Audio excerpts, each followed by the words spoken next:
Во меморијата на човештвово, наречена Историја, таа книга на промените на светов, има некои страници кои останале неотворени со години и со векови.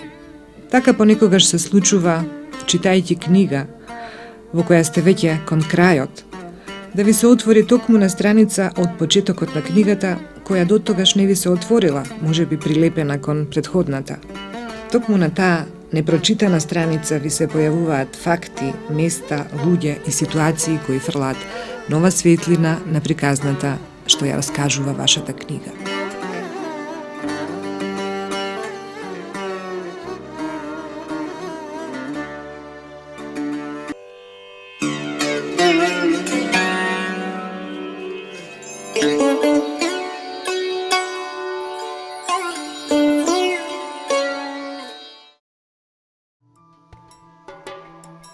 До крајот на светот, втор дел. Постапките на Александар Македонски во Централна Азија.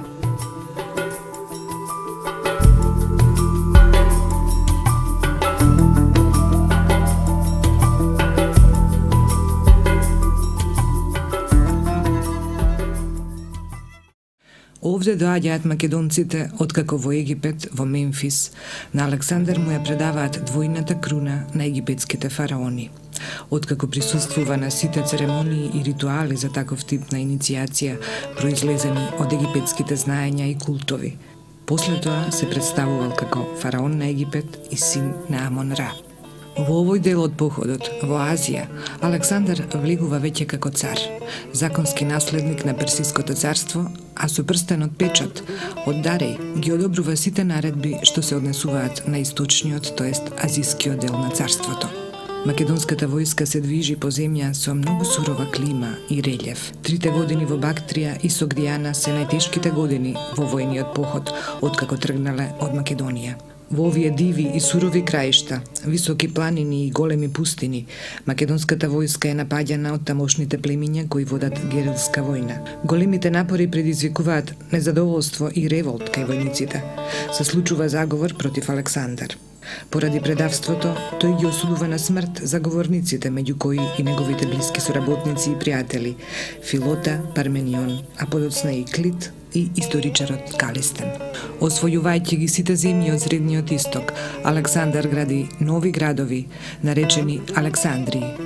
Пред да почнат да ги градат, територијата на градот ја обележувале и исцртувале со брашно од јачмен, според древниот македонски обичај. Во Согдијана се наоѓа се уште Александрија Есхата, најоддалечената или крајната Александрија. Таму тој се жени со една од најубавите жени, бактриската принцеза Роксана, која раѓа син Александар IV.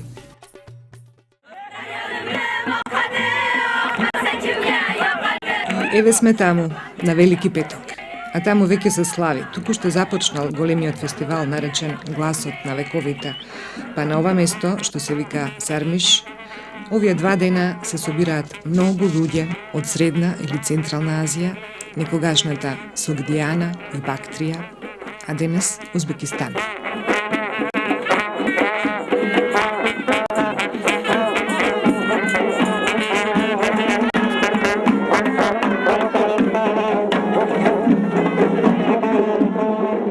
Се спуштаат од редовите и се собираат луѓе од сите краишта.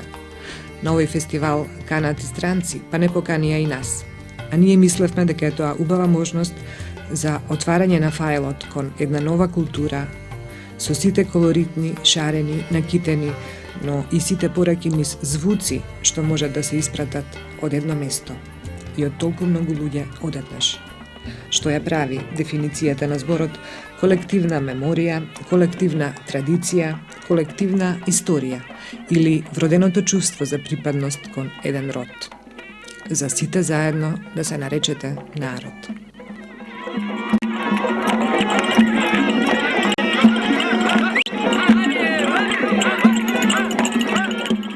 А кога ќе се собере волку народ на вакво место, а поводот е убав, ќе видите се и се што од убавото.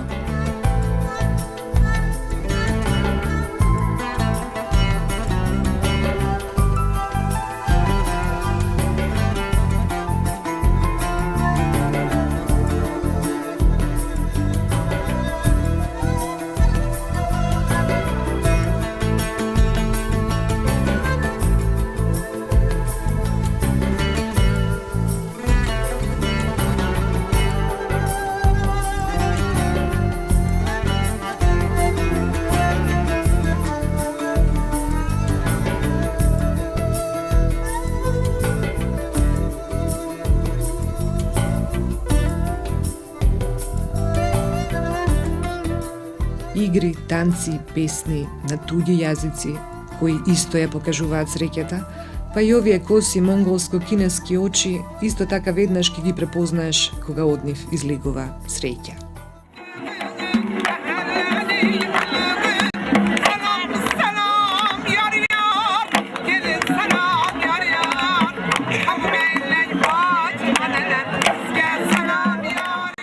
Затоа останавме цел ден на овој голем панаѓур на радоста, да ги наполниме очите, но да ги наполниме и душите, со вибрации кои можат да се создадат само во вакви ретки прилики и само на вакви ретки места. Македониум и ТВ Сонце се на ова место во вистинското време.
It's very important because we came from Macedonia. You know Macedonia first by Alexander Makedonsky. You know Alexander Makedonsky have been in these areas too. So we are here to follow his steps, trips of our ancients, and find our signs, Macedonian signs. So far we are only 2 days here, but we saw a lot of them. So very exciting and looking forward to see more of your beautiful country.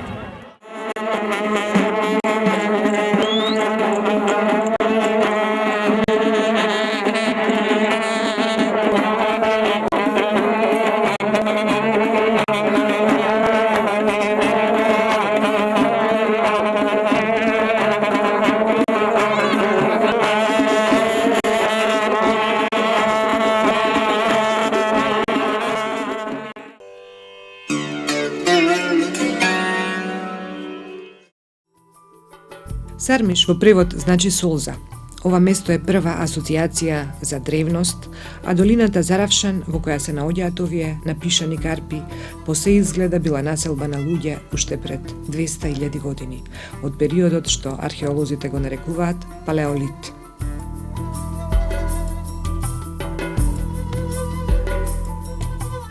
Извесно е, а тоа го оставала како свој печат врз камењево, дека биле многу уметнички надарени и креативни, па создавале вакви своји отисоци кои сакале да траат. Вистинска карпеста уметност, петроглифи, има повеќе од 20.000 останати, се уште за да можеш да ги допреш ако си таму, во Сармиш. Првите најстари парчиња уметност направени во техника камен на камен. Потоа има и такви направени со посовршени помагала.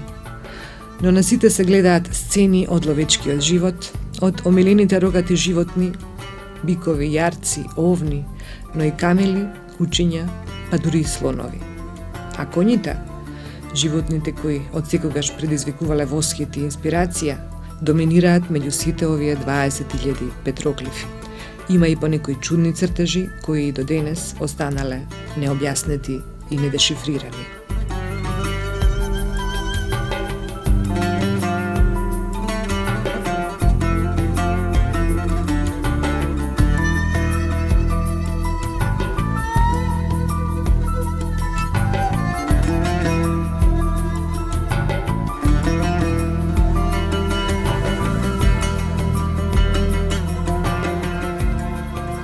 Богатството во културните традиции може да се одлика само на народ со древно постоење.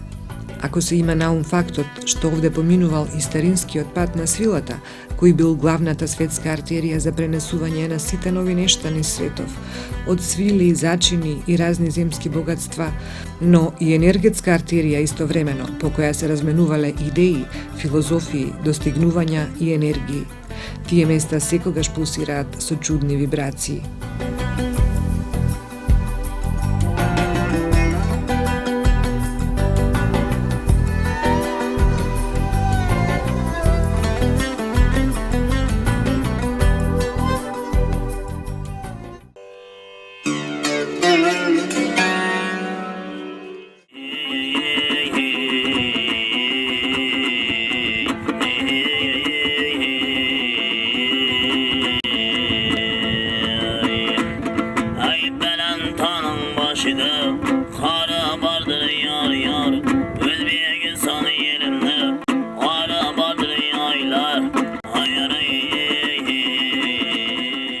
Не знам зошто, ама овде ми падна на памет почетната сцена од филмот Средбата со впечатливиот човек во режија на Питер Брук. Не знам дали сте го гледале. Филмот е за младите години на еден голем мистик, Георги Гурджиев. Филмот почнува на едно исто вакво место, во една слична долина, можеби од другата страна на планинава. Но луѓето исто вака се собираат за да го одберат оној кој што со звук ќе направи камењата да вибрираат.